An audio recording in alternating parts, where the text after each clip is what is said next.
Hello दोस्तों, welcome to sleepy classes. दोस्तों, आज हम एक इम्पॉर्टेंट टॉपिक डिस्कस करने वाले हैं बिकॉज साइंस एंड टेक के अंदर बहुत से बच्चों को प्रॉब्लम आती है। वो कहते हैं कि सर हम कैसे इतना प्रिपेयर किया, कुछ बच्चे तो वैसे ही छोड़ जाते हैं। तो क्या टिप्स एंड ट्रिक्स हो सकती हैं जिसके बेस के ऊपर हम साइंस एंड टेक्नोलॉजी के क्वेश्चन को सॉल्व कर पाएँ। तो चलिए उसके बारे में डिस्कस करते हैं दोस्तों। इससे पहले कि अगर मैं बात यहाँ पे करूँ तो हम यहाँ पे अलग अलग टाइप के क्वेश्चन देखें कैसे आते हैं और कैसे उनको टैकल करना है। ठीक है। अब लेकिन उससे भी जरूरी इन्फॉर्मेशन है कि रैपिड रिवीजन। अब बहुत से बच्चे जब स्टार्ट करते हो आप, तो अभी क्या रिवाइज कैसे करें। तो हमने लाइव सेशन किया तो वहाँ पे बच्चों ने काफ़ी ज़्यादा ये दिक्कत पाई कि सर हम कैसे रिवाइज करें, रिवाइज नहीं हो पाता। तो यहाँ पे रैपिड रिवीजन कोर्स हम लेके आए जहाँ पे क्या होगा कि हर एक सब्जेक्ट की लाइव क्लासेस होंगी। ठीक है। तो लाइव क्लासेस के अंदर क्या है कि आपकी डाउट है वो भी हम सॉल्व करेंगे। 2 दिन के अंदर हम कोशिश करेंगे 2 या 3 दिन के अंदर एक सब्जेक्ट को खत्म करें।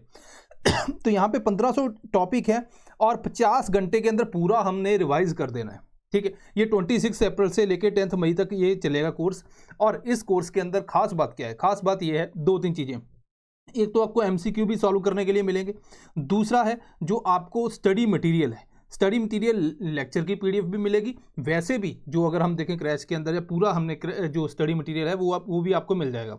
तो अब आप क्योंकि इस टाइम के ऊपर क्या होता है कि बहुत से बच्चे जो है जो अब कैसे रिवाइज करें या नोट्स नहीं बनाए, तो वो उनके लिए बहुत ज़्यादा बेनिफिशियल होने वाला है। तो इसको आप 20% डिस्काउंट भी ले सकते हैं और ये प्राइस के ऊपर आपको मिल जाएगा। तो यहाँ पे अगर बात करें खास कि मान लीजिए अगर आपका कोई एक सब्जेक्ट वीक है ना, तो वो उसका क्या सोल्यूशन है। उसका भी सोल्यूशन है दोस्तों। यहाँ पे इसी कोर्स के अंदर आपको हर एक सब्जेक्ट की जैसे 200 इंपॉर्टेंट, मतलब 200 की जगह 250 हो सकता है, डिपेंड करता है कि वो कितने इंपॉर्टेंट है। तो ऑन एवरेज इतने मिलेंगे आपको। तो यहाँ पे हिस्ट्री पॉलिटी का ये प्राइस रहेगा, आईआर का ये प्राइस है, economy, environment, geography, science and tech का इस प्राइस के ऊपर आपको मिल जाएगा। लाइव सेशन होगा तो आप ज्वाइन कीजिए, जिससे क्या होगा कि अगर मान लो आपने पढ़ा भी हो तो आपकी रिवीजन भी हो जाएगी। और जैसे मान लीजिए अगर हम बात करेंगे इन्वायरमेंट स्टार्ट हुआ, पूरा दिन इन्वायरमेंट चलेगा, उसके अगले दिन भी इन्वायरमेंट चलेगा, 2 दिन के अंदर ही खत्म हो जाएगा। तो अगर आप टॉपिक वाइज अगर सब्जेक्ट वाइज देखोगे तो यहाँ पे 26-27 को इन्वायरमेंट की क्लासेस हैं, साइंस एंड टेक की हैं, देन पॉलिटी की हैं, देन ज्योग्राफी की हैं, आईआर की बीच में हिस्ट्री की 3 क्लासेस, देन इकोनॉमी। तो यहाँ पे पूरा जो है कॉम्प्रिहेंसिव कवरेज की जाएगी। इसके अलावा अगर मान लीजिए किसी स्टूडेंट को लगता है कि नहीं मुझे और ज़्यादा यहाँ पे कोई इंडिविजुअल सब्जेक्ट देखना है, तो आप साइंस एंड टेक जैसे है, साइंस एंड टेक की क्योंकि कोई बुक नहीं होती तो आप इसका क्रैश भी ले सकते हो। तो वो भी सब्जेक्ट वाइज आप ले सकते हो, वो भी अराउंड 1500 के आसपास आपको पड़ता है। तो ये डिपेंड करता है कि आपके ऊपर कि आपको किस तरह का यहाँ पे इसको ज्वाइन करना है और कैसे हम इसका बेनिफिट ले पाएँ। तो बहुत ज़्यादा बेनिफिट तो होने वाला है बिकॉज टीचर के साथ आप 2 दिन के मतलब क्या है कि कुछ बहुत सी डाउट्स आपकी क्लियर होंगी, जो आपकी वैसे डाउट्स हैं जो क्योंकि अभी तक काफ़ी आपने कुछ पढ़ा भी होगा, उसके अंदर भी उसको रिजॉल्व किया जाएगा और कौन से इंपॉर्टेंट एरिया के ऊपर फोकस करना है ये भी आपको पता चल जाएगा। तो बहुत सी इन्फॉर्मेशन यहाँ पे मिलेगी आपको। तो अगर आप चाहते हो तो हमारी वेबसाइट के ऊपर विजिट कीजिए, तो वहाँ पे आपके डिटेल यहाँ इसके बारे में सारी इन्फॉर्मेशन अवेलेबल है। ओके। तो अब बात करते हैं टाइप ऑफ क्वेश्चन की। साइंस एंड टेक के अंदर टाइप ऑफ क्वेश्चन से क्या बेनिफिट है, क्या इससे हम कुछ आइडिया लगा सकते हैं। तो यहाँ पे जैसे मैं बात करूँ टेक्नोलॉजी बेस्ड क्वेश्चन होते हैं। टेक्नोलॉजी की बात जब मैं करता हूँ, लेट से हम बात करते हैं नैनोटेक के ऊपर क्वेश्चन आ गया कि नैनो टेक्नोलॉजी की क्या एप्लीकेशन है, किस तरह हमें हेल्प कर सकता है, राइट। उसके बाद अगर हम बात करें आर्टिफिशियल इंटेलिजेंस के ऊपर क्वेश्चन आ गया, आपको जीपीएस टेक्नोलॉजी के ऊपर क्वेश्चन आ गया, या फिर आपको जीन एडिटिंग के ऊपर क्वेश्चन आ गया, जेनेटिक इंजीनियरिंग जो इसी के अंदर आ जाए, जेनेटिक इंजीनियरिंग के ऊपर क्वेश्चन आ गया, स्टेम सेल के ऊपर क्वेश्चन आ गया, इस तरह के क्वेश्चन, रोबोटिक्स के ऊपर क्वेश्चन आ गया। तो जो बड़ी जो फील्ड होती है तो इनको मैं फील्ड बोलता हूँ। बेसिकली फील्ड के ऊपर जनरल क्वेश्चन आता है। अब ये क्वेश्चन को सॉल्व करने का बड़ा आसान एक तरीका है। इस तरीका को जो अगर मैं प्रोबेबिलिटी बात करूँ तो 70% के आसपास आपका ये सही आंसर हो जाएगा। इवन अगर आप 50-50 भी देखोगे तब भी आपका जो है जो पॉजिटिव रिजल्ट निकलता है, मतलब 10 में से अगर 5 सही है 5 गलत है तब भी आपको कुछ ना कुछ गेन होता है। इसके अलावा कुछ स्टेटमेंट की स्ट्रेंथ देखते हैं हम। स्ट्रेंथ स्टेटमेंट की क्या होता है, कुछ स्टेटमेंट जो होगी वो एक्सट्रीम होगी, कुछ जो है जनरल होंगी। तो उनको भी हम इसी के साथ में मैं आपको यहाँ पे जो यूपीएससी के प्रीवियस ईयर क्वेश्चन है उनकी यहाँ पे मैं आपको दिखाऊंगा किस किस तरह के। इंडिया वर्सेस वर्ल्ड, कोई मान लीजिए कोई स्पेस मिशन है, इंडिया का है डिटेल में पढ़ना है, बहुत ज़्यादा वर्ल्ड के लिए इंपॉर्टेंट है डिटेल में पढ़ना है, बट बाकी या निसार है या कुछ है तो वहाँ पे अगर मान लीजिए किसी यूएई ने कोई मिशन चलाया या फिर अगर चाइना ने चलाया, चाइना के नाम ही वैसे होते हैं चाइना जापान, है ना, तो वहाँ पे हमें सिर्फ थोड़ी इन्फॉर्मेशन चाहिए कि किस कंट्री का है, तो तब भी हम वहाँ पे जो काफ़ी बेनिफिट ले सकते हैं। इसके अलावा अवेलेबिलिटी ऑफ इन्फॉर्मेशन का मतलब होता है कि कोई मान लीजिए आप आपने क्वेश्चन देखा, अब आप एग्जामिनर पॉइंट ऑफ व्यू से देखिए कि क्या एग्जामिनर के बाद वहाँ पे इतनी इन्फॉर्मेशन है कि वो इस क्वेश्चन को जो उसने डाला है कि मान लीजिए ये चीज़ जो है ये यही काम कर सकती है और कुछ नहीं, तो क्या एग्जामिनर के पास इतना टाइम है या फिर इतना उसके पास इंफॉर्मेशन है दुनिया की कि ये काम चीज़ जो है कोई और काम नहीं कर सकती। तो क्योंकि साइंस एंड टेक है, जैसे मान लीजिए पॉलिटी अब कॉन्स्टिट्यूशन है, तो वहाँ पे सोर्स जो है वहाँ पे आप एक्सट्रीम लेवल की स्टेटमेंट भी ज़्यादा सही होने के चांसेस रहते हैं। यहाँ पे इन्फॉर्मेशन है, हर कंट्री के पास अपनी रिसर्च चल रही है, तो वहाँ पे दिक्कत आती है, इसलिए आपको ये पॉइंट देख के भी आंसर निकाल सकते हो। देन फैक्ट बेस है, कुछ फैक्ट बेस्ड क्वेश्चन होते हैं, वो अगर आपने क्रैश कोर्स लगाया या फिर अब रैपिड रिवीजन है उसके अंदर अगर आप उसको जनरली एक बार देख भी लोगे तब भी आप इस टाइप के क्वेश्चन को सॉल्व कर सकते हैं। तो 1 बाय 1 देखते हैं दोस्तों यहाँ पे हमें क्या इन्फॉर्मेशन मिलने वाली है। तो यहाँ पे अगर मैं बात करूँ दोस्तों, फ्री ऑनलाइन मॉक टेस्ट आपको पता है सेकंड जो है वो चल रहा है, तो आज रात 12 बजे तक आप इसको अटेम्प्ट कर सकते हो। चलिए, तो पहले है टेक्नोलॉजी बेस्ड। टेक्नोलॉजी बेस्ड की जब मैं बात करता हूँ, एक तो टेक्नोलॉजी के अंदर जनरल स्टेटमेंट आती है, एक करंट। अब यूपीएससी ने यहाँ पे ट्रिक किया, मैं आपको बताऊंगा कौन सा ट्रिक है। यूपीएससी ने बता दी, जैसे पहले मान लीजिए यूपीएससी पूछती थी कि नैनोटेक की क्या क्या एप्लीकेशंस है, तो आपको ऑप्शन आते थे वहाँ पे जो ज़्यादा चांस, अगर जनरल स्टेटमेंट्स हैं तो यहाँ पे आंसर आता था ऑल ऑफ द अबव, है ना। दूसरा यूपीएससी ने रिसेंटली चेंज भी किया, उसने बोला एट करंट लेवल, ठीक है, ऑफ इंफॉर्मेशन, कौन सी टेक्नोलॉजी जो है इफेक्टिव है, ठीक है। तो क्या इसके अंदर हमें आंसर चेंज करना है, इसके बारे में भी देखेंगे। तो दोनों के ऊपर हम सॉल्व करेंगे। अब इसको देखो, ऐसे भी मैं बता सकता हूँ कि आपको किस तरह से सॉल्व करना है, बट फिर आपको वो एक्सपीरियंस ही नहीं आएगा, आपको पता नहीं चलेगा कि एक्चुअल के अंदर क्वेश्चन को कैसे अटेम्प्ट करना था। तो यहाँ पे क्वेश्चन देखते हैं, जीपीएस टेक्नोलॉजी के ऊपर क्वेश्चन आया। तो यहाँ पे पहला हमारा जो चीज़ निकलती है, पहला क्या पॉइंट है कि एक टेक्नोलॉजी के ऊपर क्वेश्चन है जो एक जनरल टेक्नोलॉजी है, ठीक है। दूसरा कि ऑप्शन जो है, ऑप्शन क्या जनरल है या एक्सट्रीम है, तो आप कहोगे सर जनरल ऑप्शन है, ठीक है। अब इसकी प्रोबेबिलिटी क्या है कि यहाँ पे ऑल ऑफ द अबव ठीक होने के चांसेस है। चलिए, तो यहाँ पे जो है यूपीएससी के अंदर क्वेश्चन आया, तो यहाँ पे डी ऑप्शन जो था वो सही था। ओके, सेकंड क्वेश्चन देखते हैं। रिकॉम्बिनेंट जेनेटिक इंजीनियरिंग की बात की है, टेक्नोलॉजी कौन सी है, वाइड टेक्नोलॉजी है, ठीक है। स्टेटमेंट यहाँ पे क्या है, पहली स्टेटमेंट जनरल है, दूसरी जनरल है, तीसरी जनरल है, तो स्टेटमेंट भी क्या है, जनरल है, तो आंसर यहाँ पे डी आने के चांसेस है। ओके, देन 3D प्रिंटिंग की बात करें तो वाइड टेक्नोलॉजी है, 3D प्रिंटिंग से बहुत कुछ होता है। हालांकि मैं यहाँ पे आपको हर एक क्वेश्चन के अंदर सारी स्टेटमेंट नहीं पढ़ के बता रहा, द रीज़न सिंपल है क्योंकि ये हमने PYQ के अंदर सारे क्वेश्चन किए हुए हैं। तो यहाँ पे क्या है, preparation of confectionery items, bionic years, automotive reconstruction है, डाटा प्रोसेसिंग टेक्नोलॉजीज है, तो यहाँ पे भी क्या है, जनरल है, ठीक है।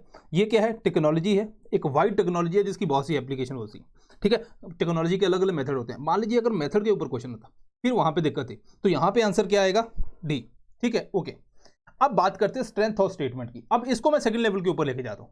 यहाँ पे हमने जो स्ट्रेंथ चेक की, स्ट्रेंथ क्या थी इनकी, स्ट्रेंथ जो थी मॉडरेट थी, है ना, कि यहाँ पे कोई एक्सट्रीम स्टेटमेंट हमें देखने को नहीं मिली, राइट। ओके, अब यहाँ पे स्ट्रेंथ ऑफ स्टेटमेंट की बात करते हैं, मॉडरेट और एक्सट्रीम, क्या वो जो स्टेटमेंट है वो एक्सट्रीम है या मॉडरेट है, इसके ऊपर चेक करते हैं, ठीक है। अब इसकी प्रोबेबिलिटी उतनी है 70% के आसपास सही होने की। ओके, यहाँ पे क्वेश्चन है नैनो टेक्नोलॉजी। नैनो टेक्नोलॉजी एक वाइड टेक्नोलॉजी है, तो वाइड टेक्नोलॉजी मेरे पास आ गया, ठीक है। ओके, तो यहाँ पे अगर हम देखें तो पहला है target drug delivery, nano technology से हो सकती है। कैन लार्जली, है ना, सिंपल है, मॉडरेट है, ये भी मॉडरेट है, ये भी मॉडरेट है, तो आंसर क्या आएगा, दोनों स्टेटमेंट अपनी ठीक निकलेंगी। ओके, देन सेकंड क्वेश्चन देखिए, 2022 के अंदर एक क्वेश्चन आया था, ठीक है। अब यहाँ पे क्या है, जो ऊपर कुछ नहीं दिया, ऊपर सिर्फ ये बोला कि स्टेटमेंट को देखो, यहाँ पे बोला other than those made by human, nano particle के ऊपर क्वेश्चन है, do not exist in nature.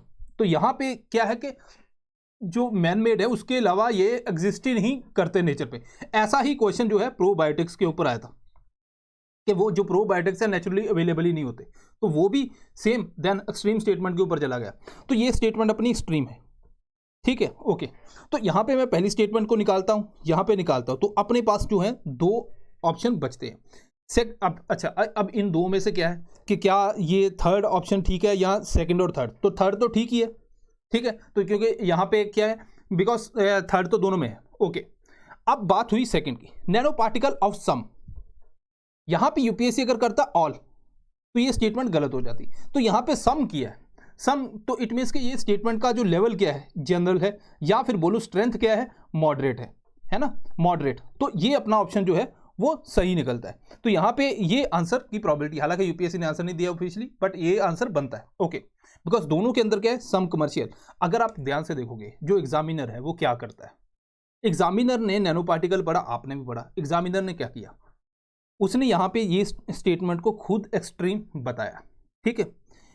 Nano particle, metallic oxide, यहाँ पे सम डाल दिया, ऐड किया, यहाँ पे भी सम ऐड किया, ठीक है। तो यहाँ पे इस तरह से क्वेश्चन बनते हैं, तो ये आपको ध्यान रखना है। अब ग्राफीन की बात करते हैं, ग्राफीन अगेन यहाँ पे हम स्ट्रेंथ ऑफ जो स्टेटमेंट चेक करेंगे, it is the one of the thinnest but strongest, ठीक है, ओके।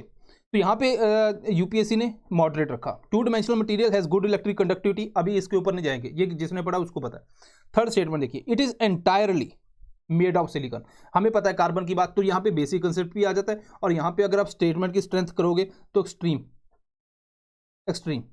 ठीक है। अब एक्सट्रीम स्टेटमेंट है, तो थर्ड अगर मैं निकालता हूँ यहाँ पे, तो अपने पास 1 2 4, तो यहाँ पे 4 और यहाँ पे 2 ऑप्शन अपने पास बच गए, तो इसके हिसाब से आप चेक कर सकते हो। अब अच्छा, 2 ऑप्शन बच गए तो क्या करेंगे, तो यहाँ पे देखोगे तो कैन बी, ठीक है, तो इट मीन्स कि ये भी जो स्ट्रेंथ है इसकी मॉडरेट है, मॉडरेट है, तो ये क्वेश्चन जो है अपना सही हो जाता है। क्या सारे क्वेश्चन ऐसे सही हो जाएंगे? नहीं, मैं आपको बताऊंगा, एक आधे एग्जांपल भी दिखाऊंगा। मैंने अगेन बताया कि अगर 60 to 70% की बात करते हैं, अगर 50% भी हो तब भी हमें बेनिफिट है। ओके, तो यहाँ पे ग्राफीन की बात करें, कार्बन एटम और ये वो, चलो बात होगी। ब्लॉकचेन टेक्नोलॉजी, ब्लॉकचेन टेक्नोलॉजी एक वाइड टेक्नोलॉजी है, जो अगर आप देखोगे क्रिप्टो करेंसी से लेके बहुत से काम इसके ऊपर होते हैं, कॉफी बोर्ड से लेके बहुत सी इन्फॉर्मेशन है। वॉलमार्ट है, उसने इन्फॉर्मेशन शेयरिंग के ऊपर, इसके ऊपर काम किया।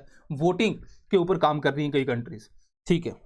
अब यहां पे इसको देखते हैं, all the data in it are about crypto currency only, level क्या है, एक्सट्रीम, ठीक है, ओके।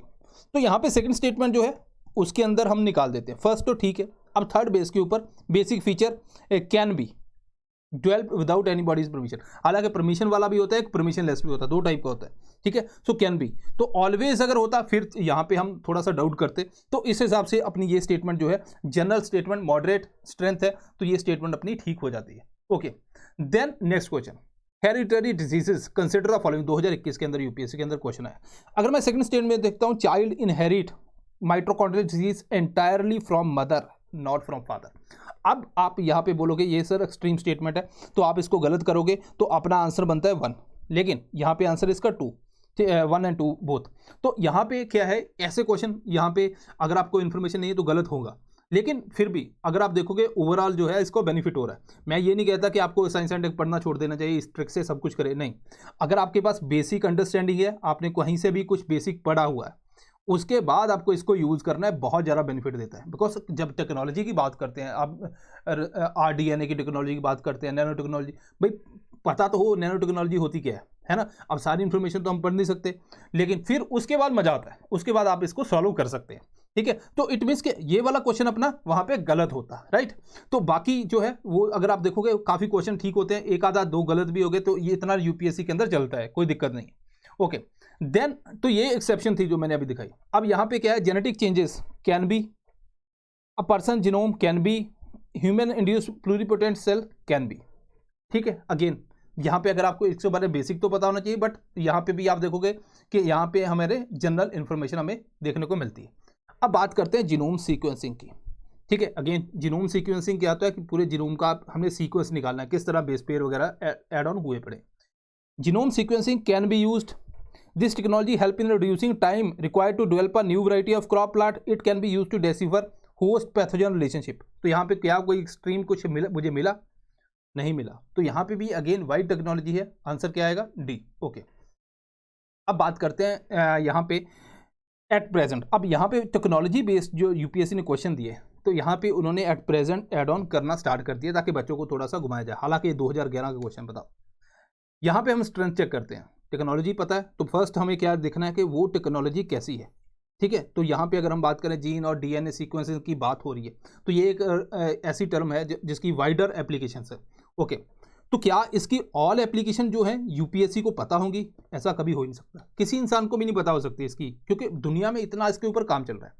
हमेशा याद रखना, जब मैं टेक्नोलॉजी की बात करता हूँ, वाइडर टेक्नोलॉजी का मतलब क्या है? वाइडर टेक्नोलॉजी का मतलब है पूरी दुनिया उसके ऊपर काम कर रही है। GPS दुनिया काम कर रही है, ठीक है। नैनो टेक्नोलॉजी दुनिया काम कर रही है, रोबोटिक्स दुनिया काम कर रही है, ऑटोमेशन दुनिया काम कर रही है, आर्टिफिशियल इंटेलिजेंस दुनिया काम कर रही है, जीन एडिटिंग दुनिया काम कर रही है, बायोसिंथेटिक दुनिया काम कर रही है, ठीक है। तो वहां पे दुनिया जो काम कर रही है वो एक वाइडर टेक्नोलॉजी हो जाती है, और उसकी इंफॉर्मेशन एक बंदे के पास नहीं हो सकती, यूपीएससी के पास उसकी इंफॉर्मेशन नहीं हो सकती। प्लीज इस बात को अंडरस्टैंड कीजिए।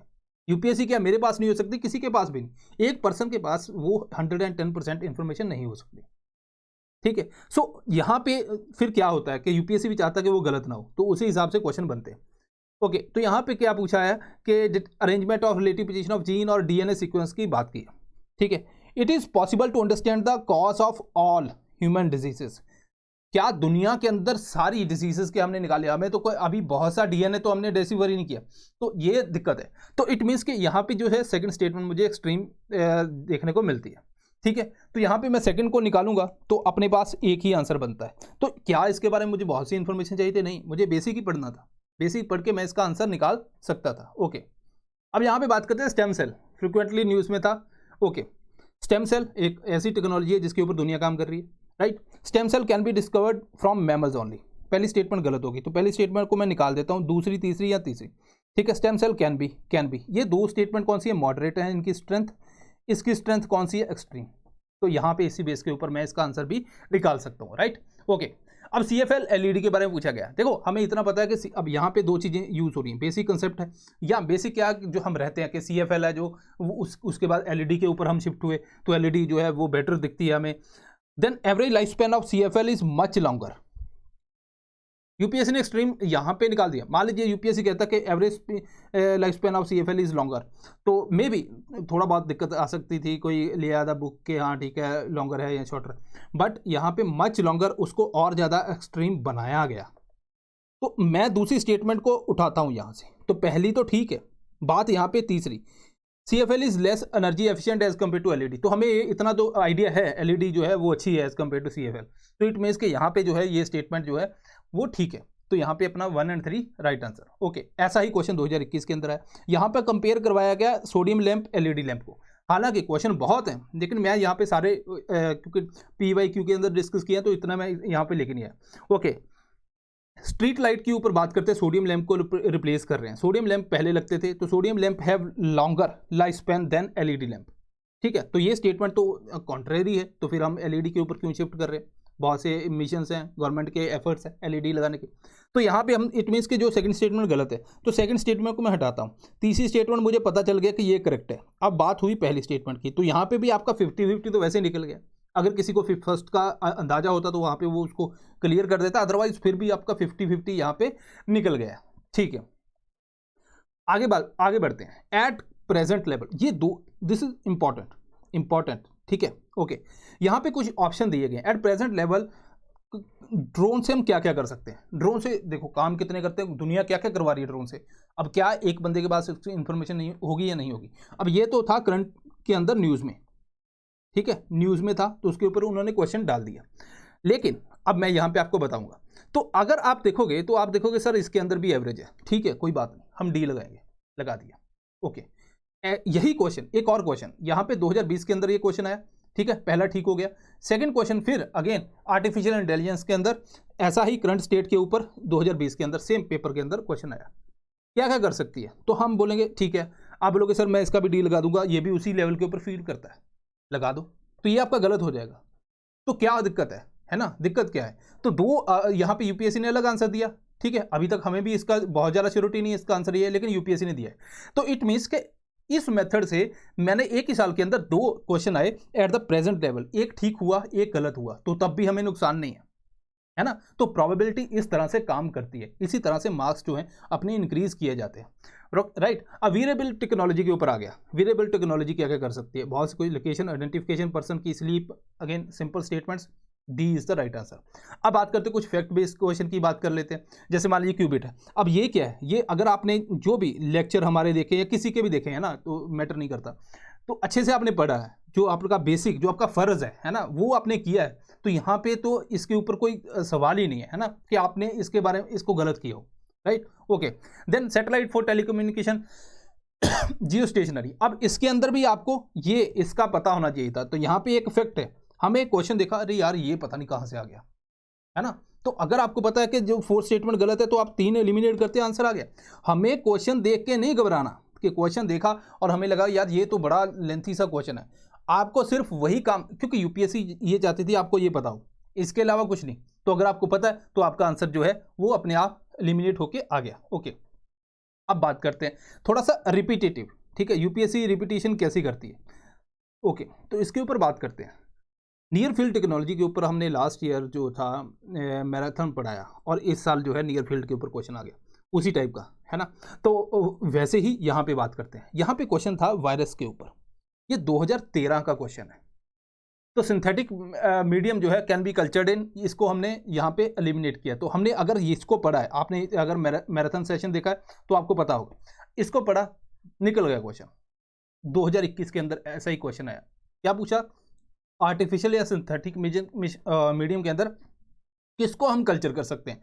वही चीज़ वहाँ पे पूछी गई सेकंड स्टेटमेंट के अंदर, वही यहाँ से अलग टाइप का क्वेश्चन आ गया। तो आप वायरस को एलिमिनेट कर देते तीसरे को, तो आपका आंसर आ जाता। तो यूपीएससी कहती कि अगर आपको इसका पता था, इसके बारे में पढ़ा था थोड़ा बहुत, तो आपका ये आंसर आ जाता, राइट। तो ऐसे टाइप के क्वेश्चन जो है हम इस तरह से सॉल्व करते हैं।